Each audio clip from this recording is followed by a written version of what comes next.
Ralph breaks the internet. I gotta admit that I wasn't too keen to watch this movie, but I know that usually Disney films can't go wrong. To put you a little bit in perspective, I kinda like the first movie, even though I have some issues with it. Because, well, I'm technically a guy who did grow up with video games, and I was hoping to see how it's kind of like the Disney version of building a world around video games. And we only had a little bit half of that in this case. But then they decided to make a sequel out of it by expanding the world by making the character go to the internet, which in a way that got me a little bit worried, because we all remember last year when we had this attempt to make a big world building inside the world of internet, and man, that it came up one of the worst movies that you could say that is from an entire generation, and that is none other than the Emoji Movie. That movie was so awful that last year I put it as #1 of the worst movies of the year, and probably one of the worst movies of the decade. And so in a way, this is a challenge. It is really challenging to make a movie out of the internet, because when you try to create a movie out of it, it's kind of natural that the big things that you will find about the internet is pure marketing, pure things that go fast, the mechanization of the behavior of people. So it's too big to handle, and it is indeed a challenge for a movie like Wreck-It Ralph 2. Ralph Breaks the Internet. Although I really would like to rename this movie Ralph Pounds the Internet. That sounds a bit hilarious in a way. I mean, yeah, the character he punches a lot. That oh man. I wasn't too hyped about the movie, I gotta be honest. And I did have a little bit of a taste of an Easter egg movie a few months ago, and that is with Ready Player One. Although I will be curious to see the Disney version of it. That is until I saw the legit trailer and there was something that I was cringing. And I'll get to that in this case. But now that I've seen the movie, what do I think about it? Well, I have to go a little with the minority of people. I've been seeing the reviews, and like always, all animated film made by Disney, it's always getting like overly great reviews. And in a way, I kind of wish that we had a little bit of the potential to not like every single thing that Disney has. I mean, I'm not gonna say that it's a bad movie, because I'll say this: what they did in this movie is a million times better than what the Emoji Movie did. It has some good stuff. I like some of the stuff that it had. I really like it. But truth to be told, there's some elements that rubbed me a little bit on the wrong way, and I just came out, and I was kind of like I say, with a smile on my face, but with problems. What I'm just saying is that it's not a perfect movie. No movie is perfect, but let's face it, not even an animated Disney film should be glorified as, well, this is one of the greatest movies ever, or something like that. We have to stop that, because you're inflating the ego of that company, and when it's about a Disney film, this is technically kind of a little bit my mission to show you that to deflate that Disney ego that there is. I might sound mean-spirited, but no, if you really love something, you have to even point out the flaws sometimes and not let them get over their head, or else you're just kind of letting yourself go. The best way I can say about now the Disney company when it's about how they treat the children is that they know how to make a bag of vomit become appealing to them, and they'll buy it because it's colorful. But this is a discussion that I would love to hear and make discussion out of it. But right now, I have to talk about the movie itself, and I'll point out some of the good things and the bad things that I found in this movie. So anyway, the movie takes place 6 years after the first movie. We follow our main characters, Wreck-It Ralph, the technical bad guy from the Fix-It Felix arcade game, which when the first movie came out, it was on the computer where you can play it, and it was a little bit of a fun game, I gotta admit that. But despite being the bad guy, Wreck-It Ralph is actually a big buffoon, but still a sweetheart. Just that he's just branded by the stigma of that he's playing the bad guy. And he kind of became a little bit of an outcast, and he befriends this other outcast, which is a little girl from a video game called Sugar Rush. And the problem with her is that she was a character that that had a glitch in it. So they're friends and all of this, but problem arises when the steering wheel from the Sugar Rush video game, it breaks. And having a replacement for it cost money. It cost like $200 on eBay, and it's kind of like the only thing there available, let's say, because the game is discontinued and it's rare. And well, so the Sugar Rush video game, it is doomed to be plugged off and out from the arcade. If for the newbies, let's say that this is a little bit of a confusion, but because this is a movie in which it shows a parallel of two worlds, a world of where humans where we are the humans, like normal people, and the world of the video game character who have their own little world inside the connections and all this stuff. But continuing on. So Ralph and Vanellope, they decided that they have to go to the world of the internet, which was recently acquired in that arcade. So when they go to the world of the internet, it's huge, it's big, and they try to find the big steering wheels in order to rescue the Sugar Rush arcade game.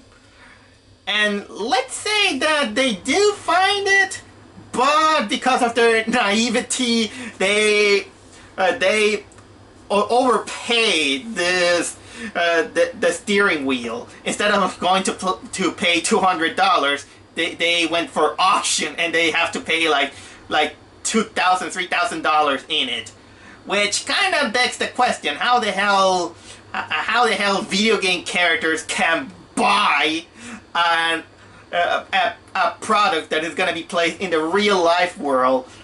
Okay, I'll try to remove that, what was the world, my believability of how things work, because it's Disney, magic is there. Magic is there. But again, like I said, I rather like that world than the world that they did on the Emoji Movie. And technically, from that, this is what I said is probably what could have been the core of the movie, but it kind of goes a little bit beyond when it's about trying to build up a little bit more of a character arc in it. Because during the whole movie, you can notice that Ralph becomes a little bit too too insecure on losing his friendship with Penelope. Yeah, because he's like, no, I don't want you to go. You can stay here. I'm like, hell. But Penelope is saying that, no, I'm eager to do more. I want to see more. I mean, every day is the same and all this stuff. And well, that kind of brings a little bit of an interesting debate about what I noticed in video gaming, which unfortunately it didn't go too much. What I mean is that as we grow up and we play lots of video games, people sometimes get tired of the same formula. Everything kind of feels the same, even when you unlock certain achievement or something like that, and you crave for something new. It's kind of like Penelope going to being a very, very ambitious person. But Ralph is kind of like a conformist person. And he just saying that, I don't mind. Things doing the same, I'm fine with it. But not always is like that.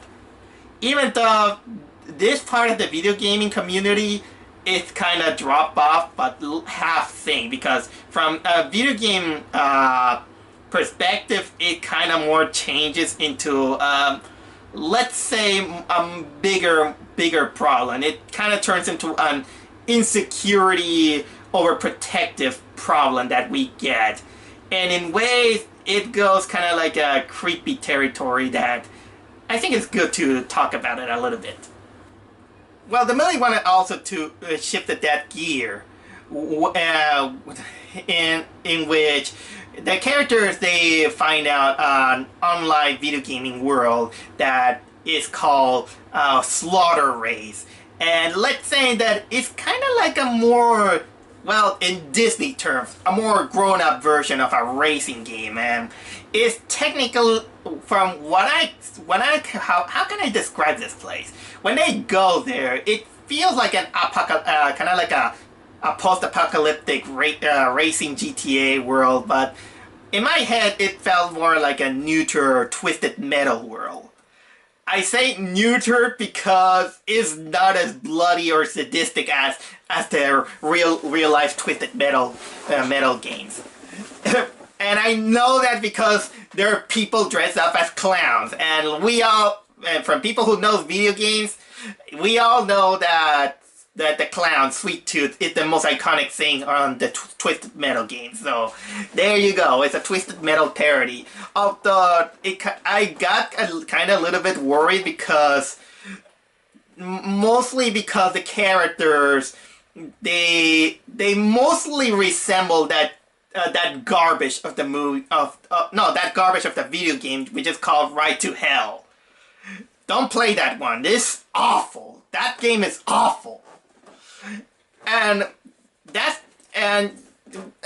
here's the kind of like the curious thing is that for a game that feels like they're in the most dangerous place in the world, some of the in-game characters there, they are kind of like the nicest people there is, especially with that character named Shank, who is played by Gal Gadot. Wonder Woman. She's kind of like the nicest woman there is. They're all kind of like a family. Honestly, this is ironically funny when I think about it. So, because it is like a more pump-up racing experience, Penelope being a racer, she likes it, and she wants to stay there. She doesn't want to go to the Candy Kingdom knockoff Sugar Rush. But of course, Ralph thinks that this is kind of like a separating from her friendship. He feels like he's gonna be left alone. He always comes up saying this excuse that no, you can't go there. It's dangerous. This place is too dangerous. And yeah, he kind of beginning to treat Penelope like a security blanket, and he feels too insecure. He just wants her to keep her safe, and also he doesn't want to be separated from her. And from this point, this is what I mean that it gets kind of like a little bit creepy.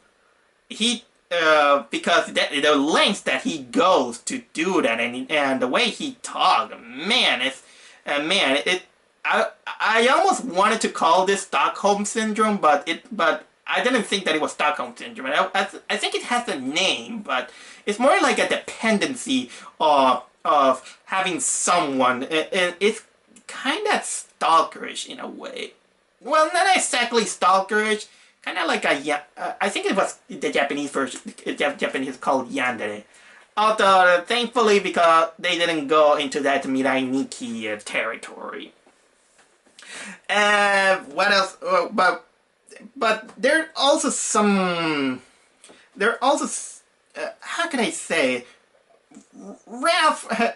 The movie also tries to deviate a little bit on showing some ways to explore the world of the internet, but still keeping in mind that they do have a mission, and that is that they still need to get the money for that steering wheel because of their well, let's say that one of the biggest things that I have that I just confused is that how the hell a video game character managed to buy a steering wheel and expect to pay money out of it. So they, from that Shank character, they get the idea they have to go to the YouTube knockoff. I don't know where they need a YouTube knockoff when they have YouTube in that world. I'll get to that. Where they meet this blue internet protocol called Yes. Yeah, I'm turning to Fred Burger. And Ralph becomes kind of like a viral sensation in order to gain in money. You know, kind of like YouTube, that you begin to monetize by how many views you get.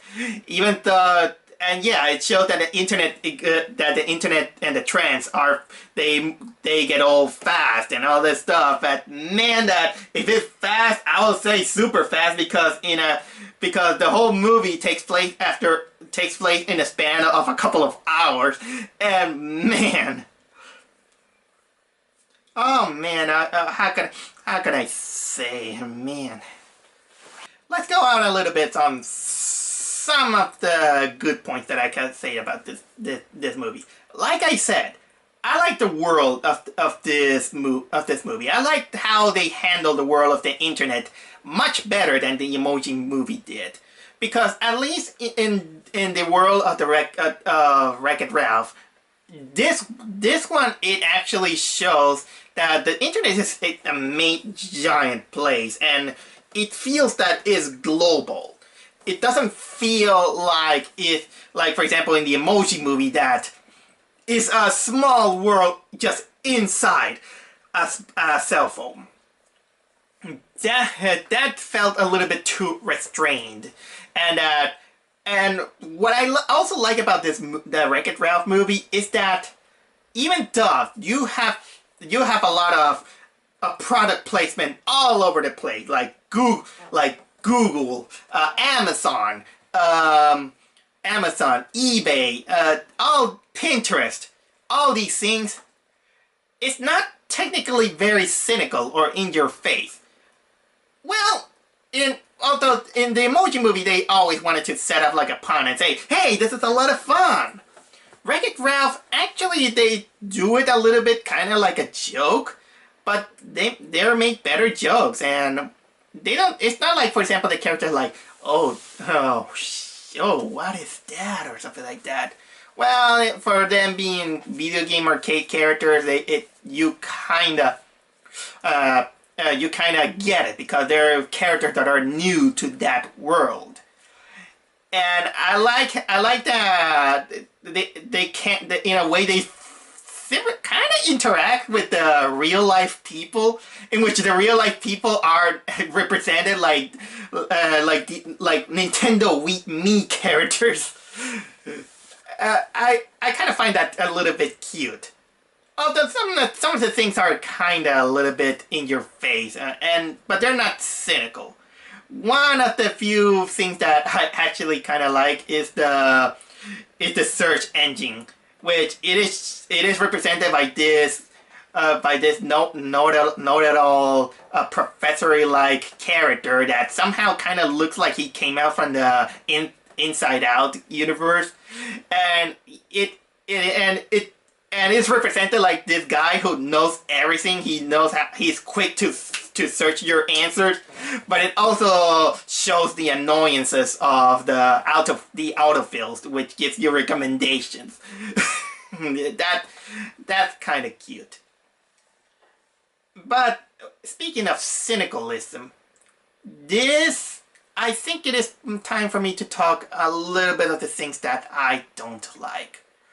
And one thing, as much as I like the voice acting of the Wreck-It Ralph films. I mean, Disney do good jobs on finding voice actors. I mean, John C. Reilly as Ralph, he's good, I'm gonna admit it. But this movie, unfortunately, was kind of like a hard sit on me. I should have said that early. This movie was, for me, really, really hard to sit. And the big reason is because of Sarah Silverman. Sarah and everyone, I am sorry, but your character of Vanellope is one of the most obnoxious characters there is. I'm not exactly talking about how the character is written, because she's a well-written character.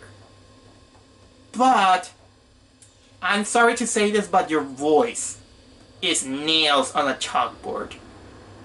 And I don't know if people could agree with me that even in the first movie, Vanellope is actually the worst part of the movie. And with her having much more screen time in this movie, it was much harder. Because every time she talked like, "Hey man, how's it going? Alright!" I couldn't stand it. How can I describe that voice? It's kind of like, yeah, it wanted to be a child, but it was a little bit too nasal and too raspy that it kind of harms it. I know that not all people has a good voice, but I hear people who have terrible voice and they sound natural. This sounds like a very fabricated noise, and I can't stand it. I can't stand that voice. And hearing Sarah Silverman, oh man, I'm sorry, but that character was unintentionally obnoxious. And I think it is time for me to talk about the elephant in the room, the part that many people were dreading, and it shows on the trailers, and that is the self-promoting product placement of the movie. Because there is a scene in which in which Vanellope is trying to sponsor a lot of Ralph's viral videos that become a sensation, in order to gain hits and earn money, and because she was about to go to Slaughter Race. Ralph actually tells them to go into somewhere safe, and they lead her to the Disney website. And yeah, all the things that Disney has is there, and it's kind of like a self product annoyances. But I'll say this, that one of the fun things about the Wreck-It Ralph movies is that it's kind of like an Easter egg hunt, just like I expected, like movies like that. And the experience is much similar like we got in Ready Player One. It was like, okay, let's play a game. How many Easter eggs or references you're gonna find out in this movie? Oh, here's one. Do you recognize this thing? Well, technically, it's like it goes like that. And I don't know if I'm wrong, and probably people might find it a little bit insulting, but I am wrong. Probably, I hope I'm wrong. But, or maybe it's because I don't remember. But during the eBay movie, I've been hearing rumors that the Wreck-It Ralph movie is gonna have I don't remember the name of that obscure Christmas special, but it has to do with an otter. that in one of my favorite movies, Zootopia, they have a nice reference to that. But in Wreck-It Ralph, they apparently showed that otter as I think it was a trophy being sold on eBay. I don't know. Am I wrong? Please correct me. And just in case, that special is this one. I don't remember exactly the name. I haven't seen it, but many people mentioned it to me. And you know what? Since Christmas season is coming, I'll watch it. I think I'm gonna watch it if I find it. But let's continue on. That you're gonna see a lot of obnoxious things in the Disney part, but I was tolerable because they do have the references that yeah, Disney owns Marvel and Star Wars, and there was a kind of like a chase scene with the stormtroopers. Yeah, and they have Groot. They have small Groot there, kind of answering the question to people who nitpick the movies. Oh, but during that chase scene, there are two moments that actually make me smile. The first one is that Vanellope actually stumbles with kind of like a me version of Stan Lee. I was like, "Hi, Stan Lee. You may not have a single word in that movie, but still, it made me smile. Rest in peace, Stan Lee." Oh my. So put that as a Stan Lee cameo on the list. He may not talk, but it made me happy. And the other thing is that it made me happy is that even for a brief moment, we had a cameo of Nick Wilde again from Zootopia. I like that. And I just like how Nick was there. She was just passing through, but it was just Nick, just with his lollipop, and then oh okay, so long. I kind of like that. But after that, here was the part that I was dreading, and this one I think they're gonna have some mixed feelings out of it. The part that I was dreading is when Vanellope enters the room and it's full of Disney princesses. It's cringy enough when you see it on the trailer, but having to sit through there, it was total cringe. I was cringing the whole moment because I get what they were doing. They were making fun of the Disney princesses and their outdated views and all that stuff. But here's the problem with that I have. It doesn't help that we are being kind of lectured by a little girl who is also a princess on her Sugar Rush place, even though she doesn't deserve to be a princess because she doesn't have a mother and father who are king. I'm just saying. And she just comes out like a small kid with an obnoxious earring, just lecturing me. It's kind of similar to the annoying kid from Wrinkle in Time. I couldn't take it too seriously, especially with someone who had this horrible voice. And although I do like sarcasm, I will say, but somehow the feminist tone that they implemented in this movie was a little bit too hammer on your head. I felt like it was trying too hard to be funny and make fun of the Disney princess trope, which I agree. Most of the things that I have is agreeable. Some people can't take the joke. I really wish I could, and there's some things that kind of gave me a glee. But unfortunately, again, it felt hammer and too on your face. And I hate chauvinism as much as I hate feminism, because both are totally opposite spectrums in it. And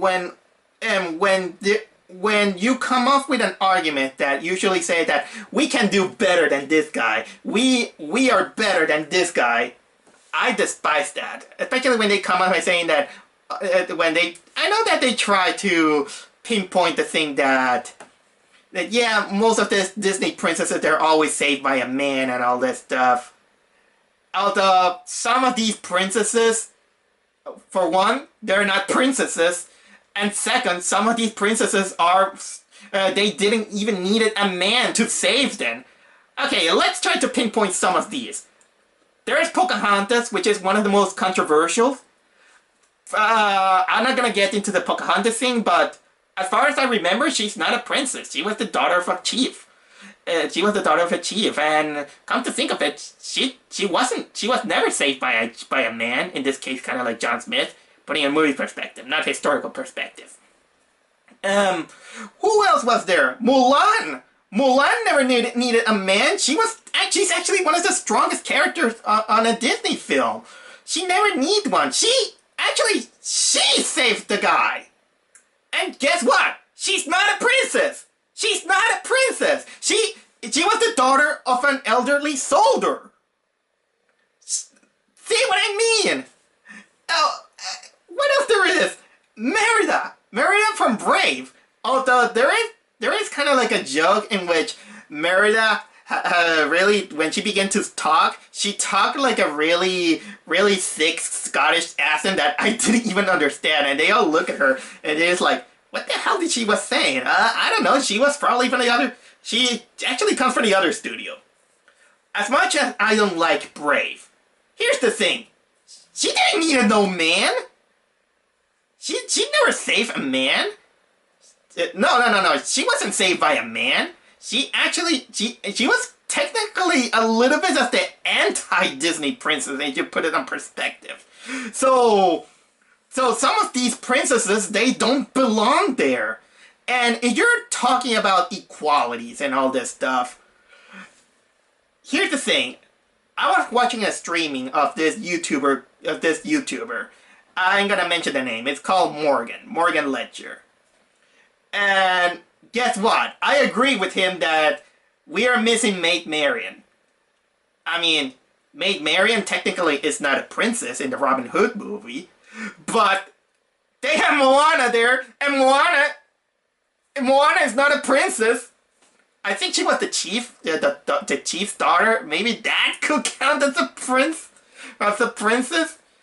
Do you see what I mean? And they had, they had this slumber party.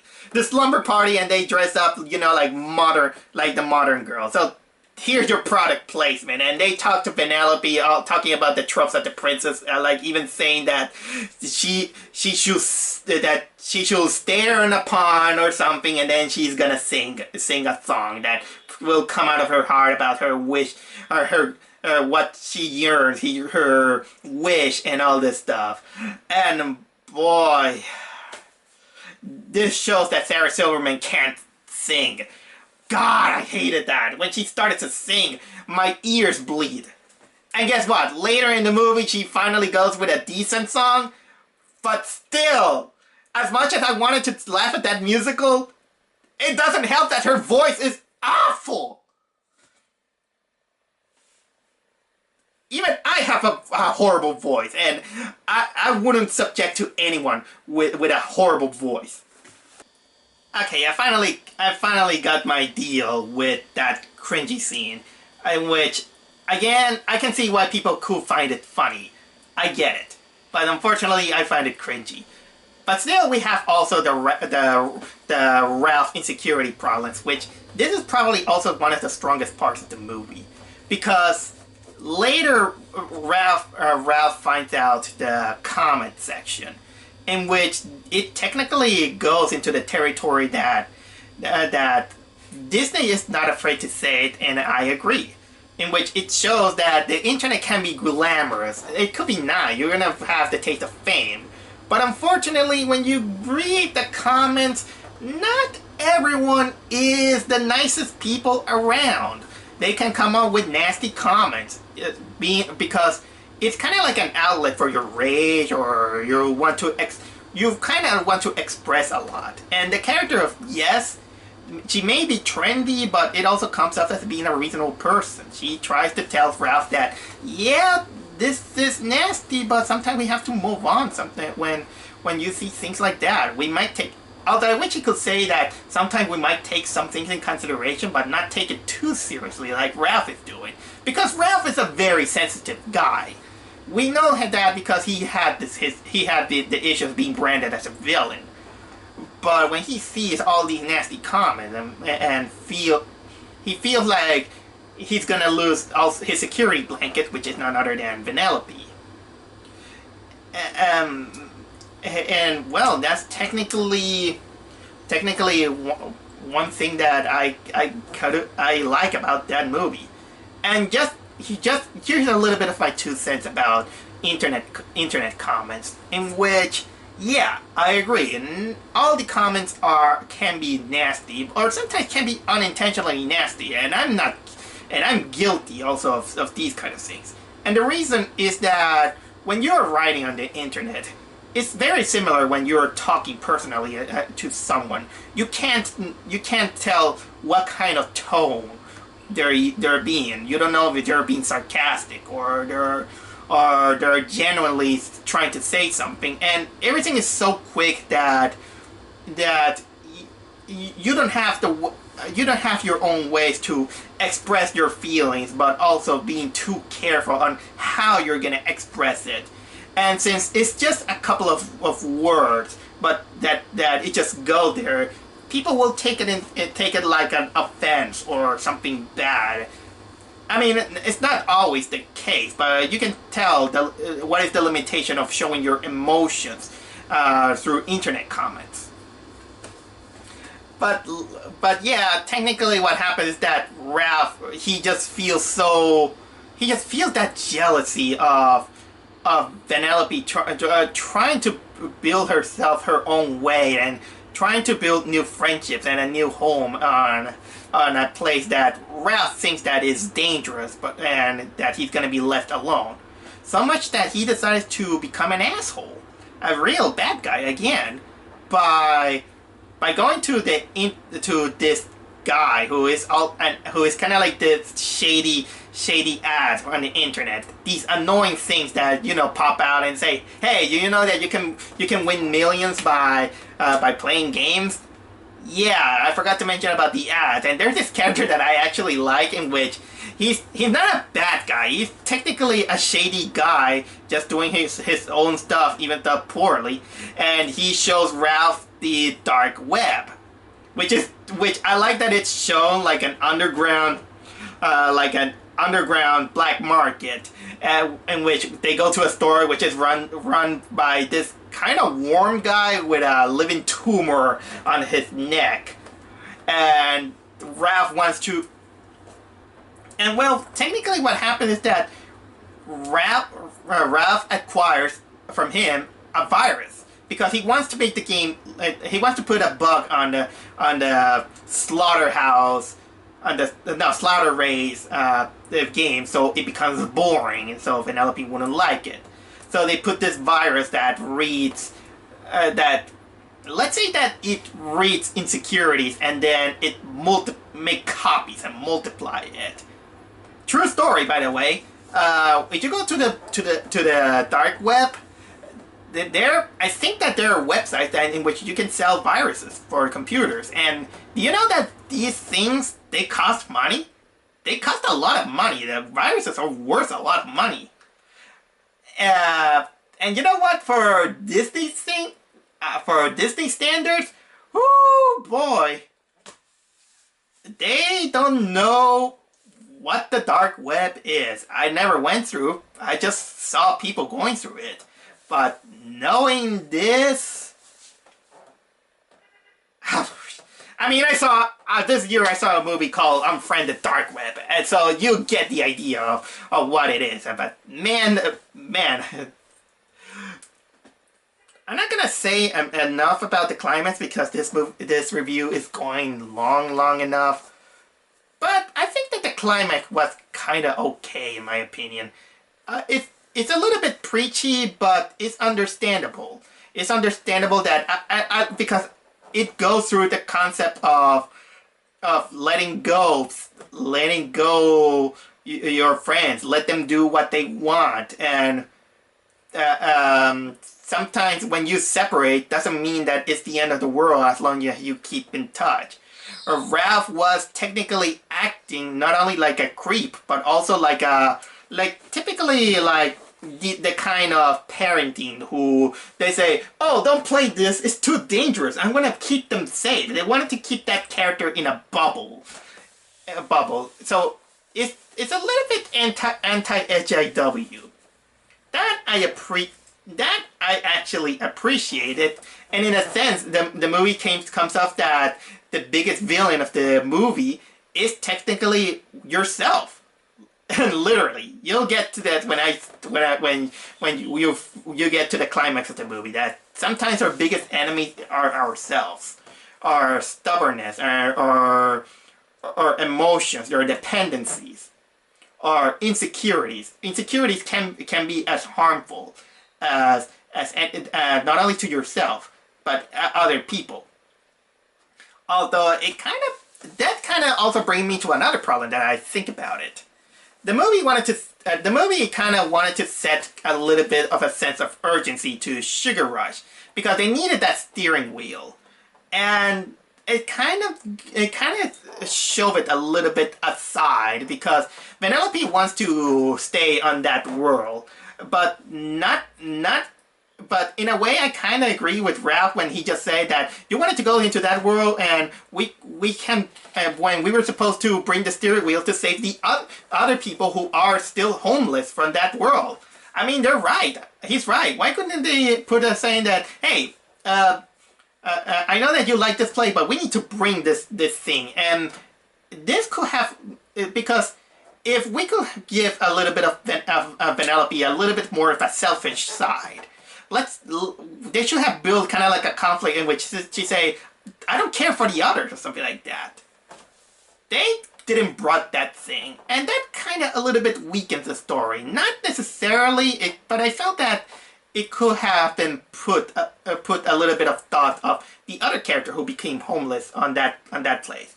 Oh, and speaking of which, apparently the movie gave us a little bit of a red herring plot in which we thought we were gonna have a plot that's kind of like a subplot of the Felix and his wife taking care of the Rascallions, the bullies from the Sugar Rush video game, and I actually wanted to see at least a short about Fix-It-Felix dealing with kind of like 15 children because his emotions. I say, oh, 50 children. Oh my God, what can I do? That was technically one of the parts that I actually chuckled.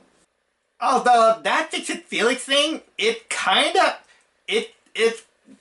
forgotten. I mean, all the other characters from the last movie, except for Ralph and Vanellope, they kind of forget it. They just gone from the movie, and we just seen them only on the final moment, in which we got a little bit of that funny joke about parenting.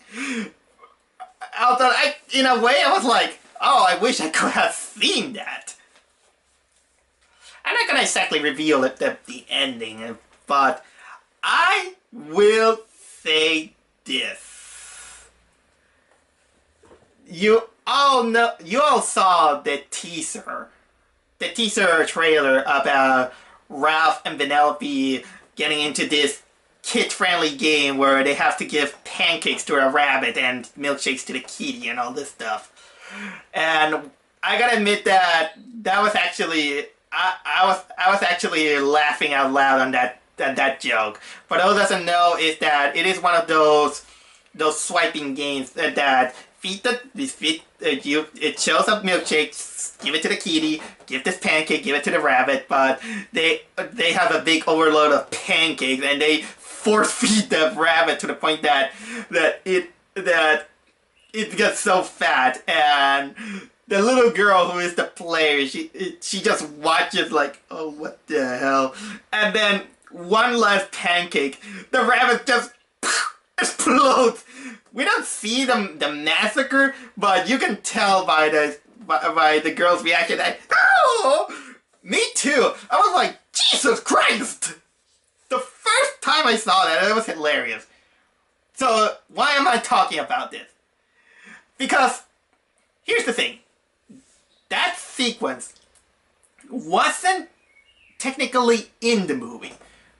The movie wasn't the movie didn't show any trace of that movie, or not even a lead up. But guess what? It is in the movie as a mid-credit sequence. Yeah, the mid-credit sequence, and they make fun of her by that same girl with the mother in the car, and the mother's like, "Hey, do you saw this? You think that you're?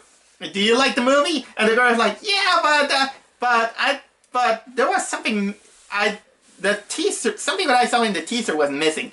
And then, boom, you get what they showed on the teaser. That scene with the rabbit eating pancakes and exploding. And my thoughts were like this. I think that this sequence it was in the movie, but I think this is what could have happened. It was like, hey, I made this animation. I like this joke about this. I made this animation about this rabbit and this cat, and they force feed this rabbit with pancakes, and it explode. Well, yeah, okay, good. Let's put it in a teaser trailer because it looks hilarious. Yeah, here it is. Let's put it in a teaser trailer. Okay, let's keep on working on the movie. Okay, we finally reached the movie. Did you forget something? What? You forgot to put a scene of how we're gonna put how they reached that to that sequence. I mean, everyone's gonna wait for it. I kind of forgot to put the lead up.